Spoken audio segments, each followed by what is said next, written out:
नमस्कार दोस्तों, आप सभी का आपके अपने YouTube चैनल पर मैं स्वागत करता हूं। जैसा कि आपको पता है कि आपके अपने YouTube चैनल पर शुरू हो चुकी है उत्तर प्रदेश विशेष क्लासें, जो कि आपके लिए हैं शून्य से लेकर शिखर तक की क्लासें। हमारे वो सभी मित्र जो उत्तर प्रदेश से या आयोग से संबंधित एग्जाम की तैयारी कर रहे हैं, क्योंकि आपको पता है इस समय जो पाठ्यक्रम है वो लगातार चेंज हो रहा है और उसमें कम से कम 20 नंबर में उत्तर प्रदेश विशेष आना ही आना है। तो आप लगातार हमारे साथ जुड़े रहिए, क्योंकि वो 20 नंबर लाने हैं तो आपको बहुत सी चीज़ें आपको शुरुआत से लेकर आखिरी तक पढ़ना पड़ेगा। इसीलिए हमारी क्लास का नाम रखा गया है शून्य से लेकर शिखर तक। यहाँ पे क्लासें जो आपको मैप के साथ पढ़ाया जा सकता है वो मैप के साथ पढ़ाया जाएगा। किसी भी तरीके से आपको वो सारी चीज़ें कवर करवाई जाएंगी जो आपके एग्जाम के लिए या आने वाले पेपर के लिए बहुत इम्पोर्टेंट है। उससे पहले अगर आप चैनल पे नए हैं तो चैनल को सब्सक्राइब कर दीजिएगा और अपने मित्रों के साथ अवश्य शेयर कर दीजिएगा। चलिए शुरुआत करते हैं। उससे पहले देखिए ये चीज़ ध्यान रखिए कि उत्तर प्रदेश जिला दर्शन सीरीज, यानी कि आपको पता है उत्तर प्रदेश में 75 जिले हैं और हर जिले में अलग अलग तरीके से प्रश्न बनते हैं। उसके अलग अलग तरीके से जो बहुत सारे जो एग्जाम के हिसाब से जो पॉइंट होते हैं वो पूछे जाते हैं। उन्हीं को लेके ये पूरी सीरीज हो चुकी है। लगभग पूरे 75 जिले आपके पूरे करवाए जा चुके हैं। वो भी आपको प्लेलिस्ट में ही मिल जाएगा उत्तर प्रदेश जिला दर्शन सीरीज के नाम से। चलिए शुरुआत करते हैं। आज का जो हमारा टॉपिक है उससे पहले आपके सामने क्या आता है, हमेशा की तरह एक मैप आता है उत्तर प्रदेश का, और उस मैप पर हम लोग 1 मिनट में सारी चर्चा कर लेते हैं। यानी कि जो आपको ये मैप है, आपको बहुत सारी चीजें इसमें से बताई जाएंगी। सिर्फ आपको 1 मिनट देना है और इसके बाद हम लोग जो आज का टॉपिक है, इम्पोर्टेंट टॉपिक है, उस पर चलेंगे। ठीक है, चलिए। जैसा कि आपको ये पता है, ये आपके सामने दिशाएं लिखी हुई है। ये ऊपर की ओर या खोपड़ी की ओर होता है उत्तर, पैर की साइड होता है दक्षिण, दाहिने हाथ साइड होता है पूर्व और बाएं हाथ साइड होता है पश्चिम। ये आपको पता हो गया अब तक। चलिए शुरुआत करते हैं। सबसे पहले क्या बताना है, ये आपको दिख रहा है, ये आपको सहारनपुर दिख रहा होगा। ये सहारनपुर उत्तर प्रदेश का कौन सा जिला है, ध्यान रखना, ये उत्तर प्रदेश का उत्तरी जिला है। ठीक है ना। अब उत्तरी जिला होगा तो कोई ना कोई दक्षिणी जिला होगा, तो ध्यान रखिएगा ये सोनभद्र है। ये उत्तर प्रदेश का कौन सा जिला है, ध्यान रखना, ये उत्तर प्रदेश का दक्षिणी जिला है। अब देखिए यहाँ पर आपको दिख रहा होगा बलिया। बलिया ध्यान रखना उत्तर प्रदेश का कौन सा जिला है, ये पूर्वी जिला है उत्तर प्रदेश का। ठीक है। अब जब पूर्वी तो एक पश्चिमी होगा। सहारनपुर के जस्ट बगल में उसके नीचे है शामली, ये उत्तर प्रदेश का, ध्यान रखना, ये पश्चिमी जिला है। कौन सा जिला है, तो ये पश्चिमी जिला है। इतनी चीजें हो गई। आपको उत्तर पूर्व उत्तर दक्षिण पूर्व पश्चिम के जिले बता दिए गए। अब देखिए यहाँ पे अब हम लोग बात करेंगे पड़ोसी राज्य की, पड़ोसी देश की या पड़ोसी केंद्र शासित प्रदेश की। तो ध्यान रखना ये सहारनपुर है। सहारनपुर से एक राज्य की सीमा लगती है, वो है एचपी। एचपी मतलब क्या होता है, एचपी मतलब होता है क्या, हिमाचल प्रदेश। ठीक है। सहारनपुर से लेकर पीलीभीत तक यहाँ पे सीमा है किसकी, हमारे पड़ोसी राज्य, वो है उत्तराखंड की। ठीक है ना। उत्तराखंड से कितने जिले लगते हैं, तो 7 जिले लगते हैं। कौन कौन से, सहारनपुर, मुजफ्फरनगर, बिजनौर, मुरादाबाद, रामपुर, बरेली और पीलीभीत। फिर पीलीभीत से लेकर महाराजगंज तक हमारा एक पड़ोसी देश है। वो कौन सा पड़ोसी देश है, वो है नेपाल। नेपाल से कितने जिलों की सीमा लगती है, वो 7 जिलों की सीमा लगती है। कौन कौन से हो गया, पीलीभीत, लखीमपुर खीरी, बहराइच, श्रावस्ती, बलरामपुर, सिद्धार्थनगर और महाराजगंज।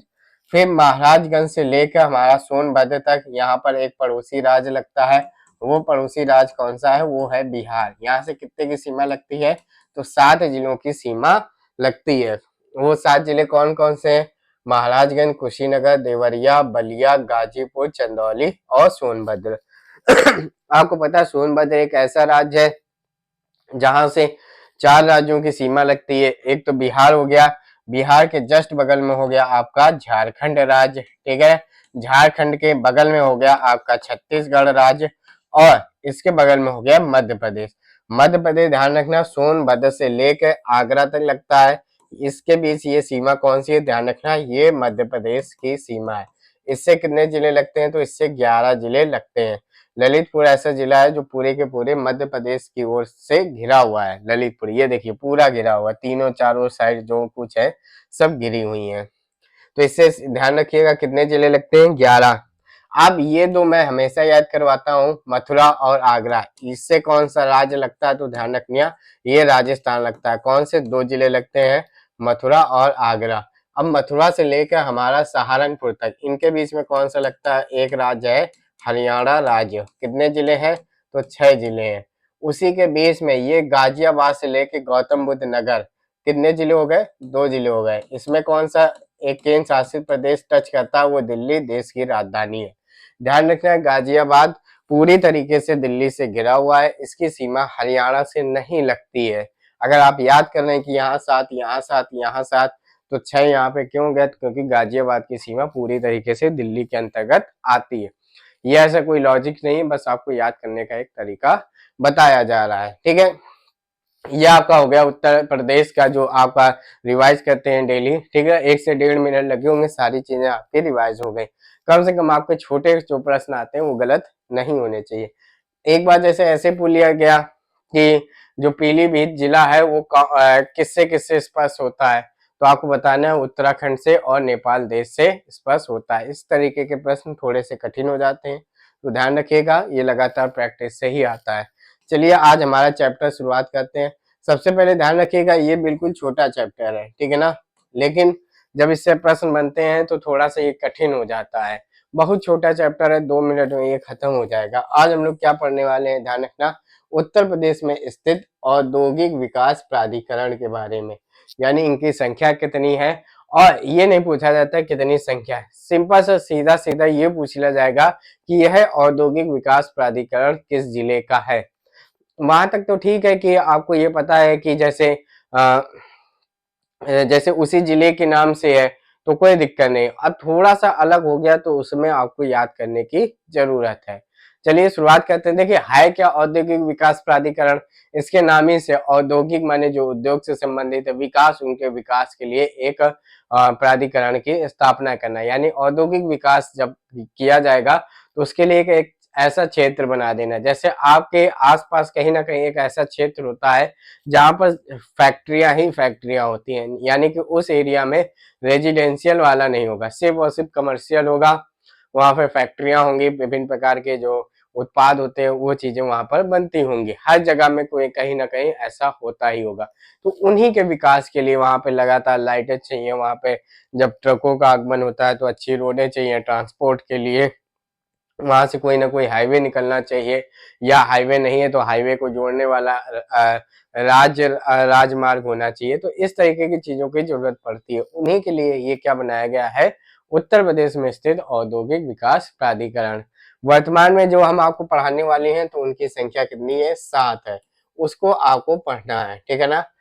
चलिए शुरुआत करते हैं। तो सबसे पहले देखिए, एक आपने सुना होगा NOIDA, ये क्या आपने सुना होगा, नोएडा नाम सुना होगा, ठीक है ना। इसमें क्या मतलब होता है, ये होता है new Okhla industrial development authority, इसी को हम लोग कहते हैं इंडस्ट्रियल डेवलपमेंट अथॉरिटी, IDA इसी को कहते हैं, ठीक है ना।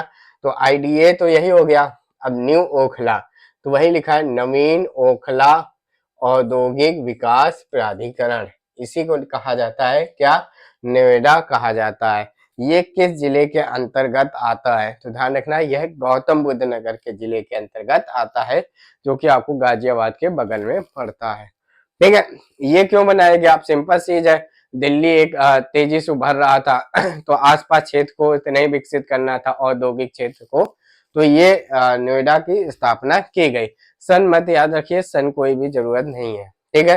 तो इसका नोएडा का कई बार फुल फॉर्म पूछ लेता है, तो ध्यान रखिएगा नवीन ओखला औद्योगिक विकास प्राधिकरण, ध्यान रखिएगा क्या है इंग्लिश में, new Okhla industrial development authority. ये कौन सा है, ये है गौतम बुद्ध नगर में, ठीक है ना। कहाँ पे है, गौतम बुद्ध नगर में। आगे आता है भदोही औद्योगिक विकास प्राधिकरण, जिसको कहा जाता है बीडा। अब देखिए ये कठिन करके कैसे पूछेगा, जैसे आपसे पूछ लेगा बीडा कहाँ अवस्थित है, बीडा। अब आपको इसका पूरा नाम पता होगा, कहाँ पे बताएंगे, बीडा, बीडा, ठीक है, ऐसे बोलेगा कि बीडा किस जिले में स्थित है। बीडा यानी कि आपको पता होना चाहिए। IDA का मतलब तो हो गया इंडस्ट्रियल डेवलपमेंट अथॉरिटी, बी का मतलब हो गया भदोही, ठीक है ना। तो भदोही कहाँ पे है, तो ये भदोही जिला में होगा, ठीक है। इसको कठिन करके कैसे पूछा जाएगा ये मैं बता रहा हूँ, और ऐसे ही पूछा जाता है। गोरखपुर औद्योगिक विकास प्राधिकरण, इसको कहा जाता है क्या, गीडा, GIDA, क्या कहा जाता है, गीडा। IDA का तो वही हो गया इंडस्ट्रियल डेवलपमेंट अथॉरिटी, जी का मतलब हो गया गोरखपुर इंडस्ट्रियल डेवलपमेंट अथॉरिटी। ये कहाँ पे है, तो ध्यान रखना ये गोरखपुर में है। तो ध्यान रखिए क्या क्या मैंने बताया। सबसे पहले मैंने बताया आपको क्या, नोएडा, ये कहाँ पे है, तो ध्यान रखना ये गौतम बुद्ध नगर में है, ठीक है। इसके बाद मैंने बताया बीडा यानी कि भदोही इंडस्ट्रियल डेवलपमेंट अथॉरिटी, ये कहाँ पे है, ये भदोही में है, ठीक है। फिर मैंने आपको बताया क्या, गीडा, गीडा यानी कि गोरखपुर इंडस्ट्रियल डेवलपमेंट अथॉरिटी, ये कहाँ पे है, ये गोरखपुर में अवस्थित है, ठीक है। इस चीज को ध्यान रखना और ये चीजें आप याद भी करनी है, ठीक है। बीडा, गीडा, नोएडा, ये चीजें आपको ध्यान रखनी है, अच्छे तरीके से याद करनी है, ठीक है। अब इसके बाद आता है वृहद नवीन ओखला, ठीक है ना। क्या आता है, वृहद नवीन ओखला औद्योगिक विकास प्राधिकरण। देखिए क्या था, आपको पता है मैंने अभी बताया पीछे नोएडा का नाम, ठीक है ना। नोएडा का आपको पता है नवीन ओखला इंडस्ट्रियल डेवलपमेंट अथॉरिटी यानी कि औद्योगिक विकास प्राधिकरण। इसमें वृहद जुड़ गया यानी कि क्या हो गया, ये ध्यान रखना, ये हो गया, क्या हो गया, ये हो गया GNOIDA, ठीक है ना। ये नोएडा आपको पता है, जी तो पता ही होगा, क्या हो जाएगा, ग्रेटर नोएडा हो जाएगा, ठीक है ना। क्या हो जाएगा, ग्रेटर नोएडा, ग्रेटर नोएडा ओखला औद्योगिक विकास प्राधिकरण। ये भी कहाँ पे स्थित है, ये भी गौतम बुद्ध नगर में स्थित है, ध्यान रखना है। अगर बृहद नवीन ओखला पूछ ले तो GN बताना है, ग्रेटर नोएडा नहीं कहते, नोएडा में रहते हैं, ग्रेटर नोएडा में रहते हैं, तो उसका मतलब यही होता है। अब देखिए पूछ ले क्या, ईडा।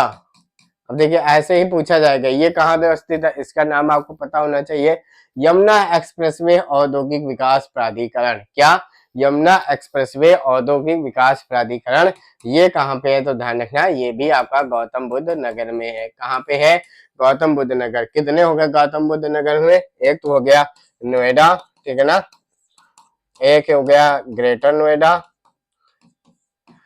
और एक हो गया ईडा। ईडा का पता हो गया ना, यमुना एक्सप्रेसवे औद्योगिक विकास प्राधिकरण, ये कहाँ पे है, ईडा। ध्यान रखना ये क्या पहुंचा जाएगा, गौतम बुद्ध नगर। ये कहाँ पे है, गौतम बुद्ध नगर में। फिर पूछा जाएगा लीडा, लीडा, IDA का नाम तो पता ही, इंडस्ट्रियल डेवलपमेंट अथॉरिटी। एल से क्या हो जाएगा, एल से हो जाएगा लखनऊ, ध्यान रखना। अब ये आपको सरल लग रहा होगा लीडा, ठीक है, अच्छी चीजें याद करने, लेकिन आप ऐसे ही ये प्रश्न पूछे जाएंगे, लीडा कहाँ है, बीडा कहाँ है, गीडा कहाँ है, वाइडा कहाँ है, नोएडा कहाँ है, जी नोएडा कहाँ है, तो ये सब चीजें आपको याद होनी होनी चाहिए, ठीक है ना।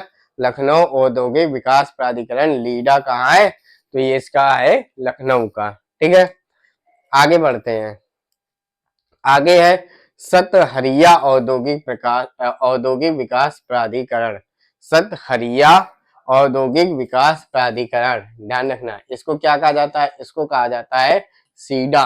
ध्यान रखना क्या कहा जाता है, इसको कहा जाता है सीडा, ठीक है ना। सतहरिया औद्योगिक विकास प्राधिकरण, ये कहाँ पे है, जौनपुर में है। ध्यान रखना बहुत बहुत इंपॉर्टेंट है, वेरी इंपॉर्टेंट, इसको नोट कर लीजिएगा, नहीं याद है तो अभी से देख लीजिएगा, कोई दिक्कत नहीं है एक प्रश्न नोट करने में। सतहरिया औद्योगिक विकास प्राधिकरण सीडा कहाँ पे है, तो ये सीडा कहाँ पे है, जौनपुर में। कहाँ पे है, ध्यान रखना ये जौनपुर में है। क्या है, सतहरिया एक गांव का नाम है, मतलब तहसील पड़ती है उसके नाम से बनाया गया है। अगला यूपीएस आइडा कहते हैं जिसको, उत्तर प्रदेश एक्सप्रेसवे औद्योगिक विकास प्राधिकरण, यूपी-ईडा, ठीक है ना। ये लिख के आता होगा यूपी-ईडा, ऐसे लिख के आता है, तो क्या लिख के आता है, उत्तर प्रदेश एक्सप्रेसवे औद्योगिक विकास प्राधिकरण। ये इसका मुख्यालय कहाँ पे है, लखनऊ में है, और इसकी स्थापना कहाँ की गई है, 2000, इसकी स्थापना 2007 में की गई है। तो इस चीज को भी आप ध्यान रखिएगा, ठीक है।